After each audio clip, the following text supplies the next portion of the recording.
Carlos Valdés, nacido el 9 de diciembre de 1996 en la Ciudad de México, es ingeniero en audio, productor musical, artista y escritor que ha irrumpido en la escena literaria con su estilo y enfoque único en el género. Su obra se caracteriza por la combinación magistral de elementos del horror cósmico, lo espiritual y la acción, creando pues relatos impactantes que exploran lo desconocido y lo misterioso.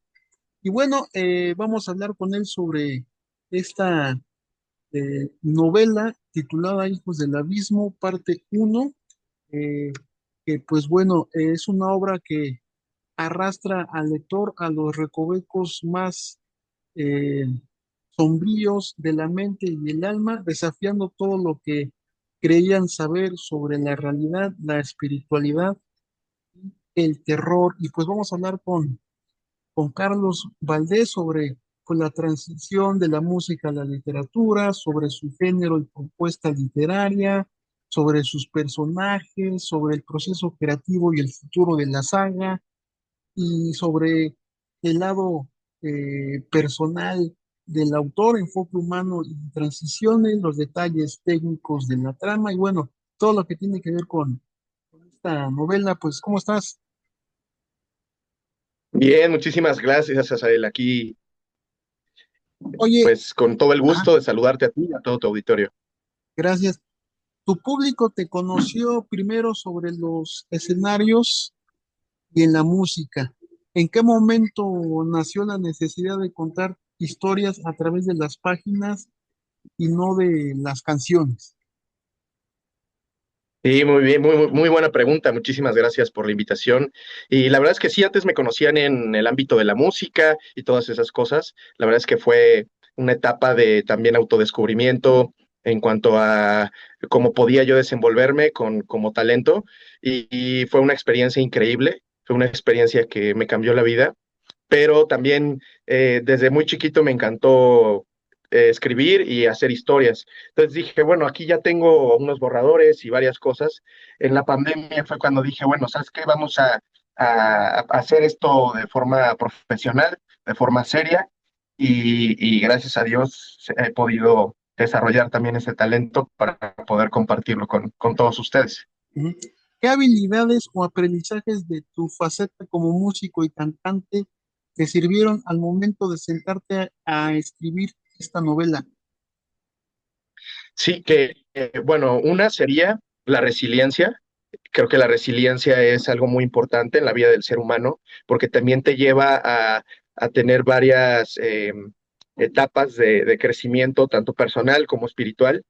Y también el conocer el mundo, conocer a nuestros hermanos mexicanos, a conocer la República, el estar un poquito más cerca de la gente, el saber que todos los días puede ser el último, tanto para ti como para alguien que o le cantaste o le enseñaste tu arte o ha leído tus escritos.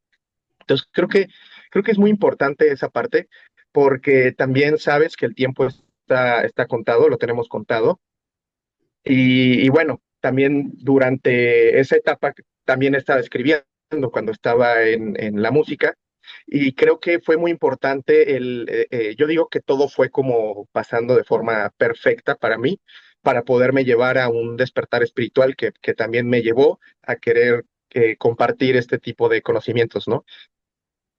Ujú. ¿Cómo defines el estilo de Hijos del Abismo? Bueno, lo defines como horror espiritual. ¿Cómo describes este subgénero y qué lo diferencia del terror psicológico o el gore tradicional? Claro, el horror espiritual es un subgénero que explora el miedo relacionado con el alma, la conciencia, la existencia y pues aquello que podría ver más allá de nuestra comprensión. Lo que se diferencia es que no se enfoca nada más como en un fantasma, como en el mundo espiritual, desde un punto de vista bueno, porque también el mundo espiritual tiene, así como en la música y en el espectro de frecuencias de la música, frecuencial, pues también hay vibraciones bajas. Entonces también verlo como Se diferencia porque sí, por ejemplo, en Lovecraft explica el horror cósmico como para afuera, ¿no? O sea, ellos se encuentran con seres extradimensionales y no tanto interdimensionales y cómo afecta al ser humano. Pero en el horror espiritual va hacia adentro, va más relacionado a la percepción, a cómo los seres humanos podemos despertar ciertos chakras, ciertos órganos y también llevar al gimnasio, por así decirlo, a nuestro cerebro para poder llegar a un cierto potencial y poder entender seres interdimensionales basado en esa percepción, ¿no? El protagonista, Dante Nicolaides, vive en Nueva York y de pronto descubre que pertenece a un linaje ancestral. ¿Por qué elegiste Nueva York como escenario para desatar este horror místico? Porque hubo muchísimos italianos y griegos que emigraron a la ciudad de Nueva York, a Estados Unidos, pero específicamente a Nueva York, y quise explicar esa parte de por qué antes de la Primera Guerra Mundial, en el libro apresan al malo, que es Set. Entonces, cuando lo apresan, también se pierde esa parte de la familia Nicolaidis, que era el tatarabuelo de Dante, y se empiezan a aprovechar los malos de estos cultos como de la inteligencia de la Casa Real Atlante. Entonces se los llevan a Estados Unidos, a Nueva York, porque también después de la Primera Guerra Mundial y antes de la Segunda y después, se siguen aprovechando de la familia de Dante y ellos, por ejemplo, la abuelita, la bisabuelita de Dante ayudó a Oppenheimer, por ejemplo, ¿no? A crear la bomba atómica en este universo. Entonces dije, bueno, Nueva York es una parte, este, también hay muchísimas culturas ahí y puedes jugar un poquito más con eso, ¿no? Ya tengo otro libro que es totalmente mexicano y se desarrolla entre 1810 y 1916 aquí en México y en el norte de Sonora, pero sí en Hijos del Abismo dije, bueno, voy a poder meter esa parte y porque ahorita pues Estados Unidos es la hegemonía, ya desde hace casi un siglo es la hegemonía de aquí de América, ¿no? Dante se enfrenta a fuerzas primordiales. ¿Cómo fue el proceso de diseño y creación de estas entidades o monstruos que amenazan a la humanidad? Pues fue un proceso de muchos años de consumir ficción, de consumir libros, de entender al villano, de saber y de constatar que los villanos normalmente dan más miedo cuando no están en pantalla y cuando te causan terror psicológico. Y también porque mi proceso para crear a los personajes era primero hacer el concepto de arte y después ya analizando el concepto de arte y lo que plasmé, darle su propia personalidad y sus propios intereses, ¿no? Eso Esta, sería. esta es la parte uno de una saga. ¿Qué tan complejo fue estructurar el libro sabiendo que la historia no concluiría en la última página de este tomo? Fue complejo, pero más bien cuando escribes te das cuenta de que todo el tiempo estás pensando en el libro. Cuando te metes a bañar, cuando estás comiendo, en el día a día, que todo el tiempo estás pensando en eso. Entonces, yo siempre cargo una libretita conmigo y ahí es donde voy anotando todo. También yo soy súper melón, traigo mis audífonos y voy poniendo escenas o de repente ponía un soundtrack de una película o de un libro o de cualquier compositor y se me ocurría, ¿no? Porque la música también te va llevando y se me ocurría algo y yo ya pues sí, lo escribía y ya veía dónde ponerlo, ¿no? En ese rompecabezas tan grande. Ahora, como todo el tiempo estás pensando en el libro, sabes, y empiezas a investigar un poquito cómo funciona el mundo literario y cómo funcionan las editoriales, que pues no siempre, o sea, ellos están para vender su servicio, no tanto como para ayudar al escritor eh, amateur, por así decirlo, o primerizo, tienes que a fuerzas mantenerlo que dure tanto o que tenga ciertas páginas para que tampoco se salga de tu presupuesto, ¿no? Y también, pues, tienes tantas cosas y tantas ideas para otras partes que sí, indudablemente es importante el poner que es la parte uno, ¿no? O que es el primer capítulo. ¿Tienes ya definido cuántos libros integrarán la saga completa o dejas que el desarrollo de los personajes dicte la duración de la historia? Yo creo que un poquito de los dos, pero sí es bueno siempre tener más o menos cuánto va a durar. Yo le calculo 3 libros, más uno de lore del universo, que explique los cultos, toda la estructura, tanto de los cultos buenos como de los cultos malos, de cómo está funcionando ese universo, y los que son como la historia principal. La verdad es que esa sería la historia principal, pensándolo como un inicio, porque yo sí creo que Hijos del Abismo no, o sea, tiene mucho potencial para crear otras cosas, ya sean precuelas, digo, secuelas, pues ya estarían, ¿no? Ya están pensadas, pero sí, de hecho, últimamente me ha resonado mucho el universo de Warhammer 40.000. Yo no lo conocía hasta hace como 2 meses y me metí, me puse a jugar el Warhammer 40.000, el Space Marines, el 2, y dije, es que esto es algo así como yo me lo imaginé, pero pues abajo del mar, ¿no? Y, y he estado siguiendo muy de cerca eso porque obviamente pues me voy a inspirar nada más en ciertas cosas, pero tiene ese acercamiento, esa combinación como tanto de creencias y cosmogonías diferentes, como de acción y de personajes y de gore y de todo lo que yo quise meter en Hijos del Abismo, ¿no? Ujú. ¿Cómo lograste que el misticismo antiguo y las fuerzas ancestrales encajaran de forma orgánica en una metrópoli moderna? Mm, la verdad es que te digo, consumiendo muchísima ficción y conociendo el mundo, ¿no?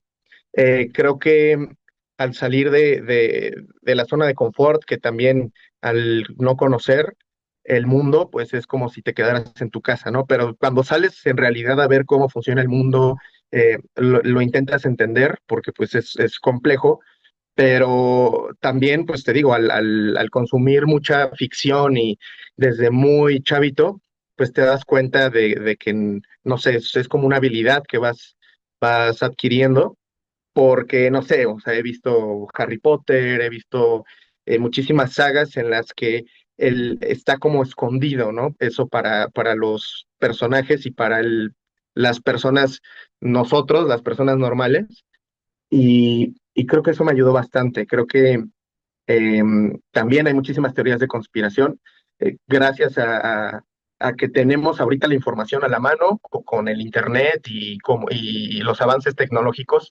Creo que también es eso, o sea, el saber, el tener como eso desarrollado, por así decirlo.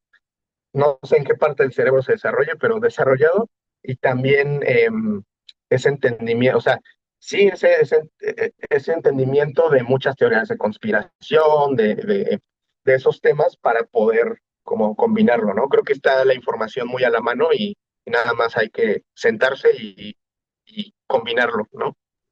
¿Te basaste en mitologías reales o en pesadillas propias durante el proceso de diseño de las fuerzas primordiales que acechan a Dante? Me basé en nombres que ya existen, pero creo que donde inició todo fue en la investigación que yo estaba haciendo. Me di cuenta o sea, se me hizo muy raro que hayan quemado la biblioteca de Alejandría y también en el libro, por eso explica que utilizan los nombres de los dioses egipcios, ¿no? Los atlantes. Una para no invocar a esas fuerzas primordiales con su nombre real y otro para dar, pues sí, dejar ahí en la línea del tiempo como su enojo y que fue muy importante que estos cultos oscuros desde ahí empezaron a esconder como la información al público en general, ¿no? El monstruo en la literatura suele ser el reflejo de un trauma o un miedo colectivo. ¿Qué Ujú. qué herida o temor de la sociedad actual representan las criaturas y amenazas que creaste para este universo? Bueno, que la verdad en el abismo hay muchos abismos. Puede ser, este, Por ejemplo, el abismo del Internet podría ser la Deep Web. El abismo de la mente podría ser el subconsciente. Y tomando en cuenta esos abismos, más bien creo que, aunque seas el hombre más valiente del mundo, creo que el miedo a lo desconocido y a lo que no te puedes defender es lo que caracteriza y a lo escondido, lo que caracteriza a los malos y a los monstruos de Hijos del Abismo. Ujú. Pasar de componer canciones de pocos minutos a estructurar una novela de más de 200 páginas requiere otra disciplina. ¿Cuál fue el hábito más difícil de romper o adquirir al escribir en soledad? La constancia y el no esperar a que te digan qué hacer o una orden, sino que tomar las riendas de tu vida, ser constante y organizar bien los tiempos. Publicaste en abril de 2025 y el libro tuvo una gran recepción en ventas. ¿Cómo ha cambiado tu vida al recibir el título de autor bestseller en plataformas digitales? Pues la verdad es que más bien es mucha responsabilidad. Yo lo veo así. Y bueno, la vida no ha cambiado mucho. A nivel pues monetario no mucho, la verdad, porque pues los libros la verdad es que no son negocio en esta época, pero sí ha cambiado mi vida a que tengo que seguir trabajando, seguir mejorando como persona para poder entregar cada vez mejor material a mis lectores. Ujú. Al exponerte ahora como escritor, muestras una parte muy íntima de tu mente y quizá de tus miedos. ¿Qué te da más vértigo, enfrentarte al juicio del público literario o la vulnerabilidad de revelar tus propios demonios en papel? Yo creo que la verdad ninguna de las dos. Creo que em, las críticas siempre han habido, por eso te decía al principio que creo que la verdad al principio, cuando empecé con el grupo, siempre hubieron críticas, siempre de todo, y creo que fue mi entrenamiento para poder darme cuenta que hay público para todo y que los hombres fuertes no cedemos a críticas que no sean funcionales, porque creo que también es de sabios el tomar las críticas constructivas, ¿no? Ujú. ¿Pensaste en un tipo de público en especial? No, pero por el tipo de arte y de escritos misteriosos y medio cósmicos, pues sí pensé en lectores que les gusta Lovecraft, que les gusta Adolfo Becker, que les gustan eh, pues poemas un poco oscuros como Edgar Allan Poe y, y varios de esos escritores. Entonces sí, en Estados Unidos, por eso yo creo que es donde le fue un poquito mejor, Ujú. ¿no? ¿Sigues presentando la novela o vienen más presentaciones? Bueno, enfrentarte, bueno, intercambiar, retroalimentar con lectores.